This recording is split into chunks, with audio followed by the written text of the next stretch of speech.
গ্রামে আইলাম রে গোলাপ দি কাদা।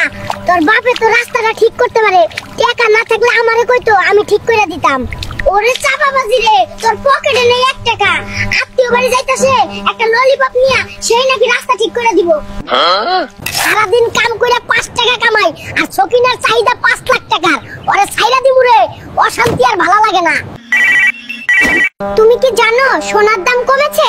পাড়ার বউ 2 ভরি কিনেছে, আমারও চাই, আজকেই নিয়ে এসো। কিপটা এসি তো কিনবই না, ফ্যান নষ্ট হইছে সেটাও নিজে সারবো। আমার বাপের এসি আছে, বাপের বাড়ি চলে যাবো।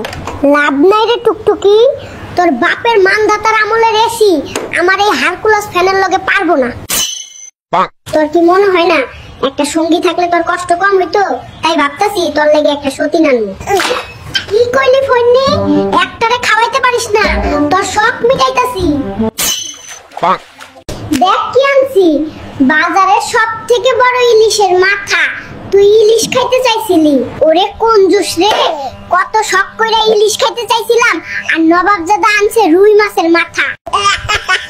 জমাদারের যখন চিকেন ফ্রাই খাইতে মন চাইছে, চাকরানির মতো যখন যা মন চাই তাই আমার অর্ডার দেয়। টুকটুকি তুই মুখে যাই কস, মানুষটা কিন্তু ভালো আছস। চিকেনের লগে কি একটু ফ্রেঞ্চ ফ্রাই করে দিবি? জীবনে যেই কাজ করিনি ফইন্নির ঘরে আইসা তাই করা লাগছে, জীবনটা তেজপাতা কইরা দিল, এক্কেরে চাকরানি হয়ে গেলাম। ওই টুকটুকি বড্ড পটপট করিস, তোর বাপে কইছিল রিস্কা কিনে দিব, দিছে? এখন আবার তোর রাজরানী হইতে মন চাই। এই প্রথম আমাকে বাড়িতে যাইতাছস, বিমান না হোক একটা কার তো নিতে পারতি। কঞ্জুসের কঞ্জুস নৌকায় কইরা যাইতাছে। ওই চকিনা, আমি কি রাজপ্রাসাদে যাচ্ছি রে? তোর বাপের বাড়ির যে বেহাল অবস্থা, নৌকায় কইরা যাইতাছি, এটাই তো বিলাসিতা। কোন গরিব গ্রামে আইলাম রে গোলাপ দি কাদা। তোর বাপে তো রাস্তাটা ঠিক করতে রে, টাকা না থাকলে আমারে কইতো, টাকা আমার কাছে কোনো ব্যাপার না।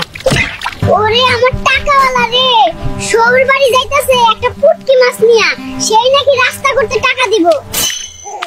কত বড় বাটপারের বাটপার, সারাক্ষণ মাথায় টুপি পিনতে থাকে। এতদিন বুঝতেই পারি নাই মাথায় চুল নাই। ওর কারণে মাথার এই অবস্থা রে টুকটুকি, এই বয়সে মাথা পুরাই বেল বানাই দিছস তুই। তুই তো আমাকে ফকির করে পথে বসায় দিবি রে, 1 ড্রাম তেল দিয়া মাছ ভাজতাছিস। হায় হায় হায়, তোরে আমি কি ফকির করুম রে? তুই আগে থেকেই ফকির। আমাকে বাড়ি 3 ড্রাম তেল দিয়া মাছ ভাজলে তুই জানোস না আমি কোন বংশের মেয়ে? গ্রামের মানুষের প্রচুর ঘুম। টুকটুকির বাপের ঘোড়াটা চুরি করে বেচ্চা, কালি একটা আইফোন কিনবো আর পাট নিয়ে বেড়াবো। মাইন্সে ভাববো আমি সেই লেভেলের বড় লোক, কিন্তু পাবলিক তো বুঝবোই না আমি একটা ছাপড়ি। হ্যালো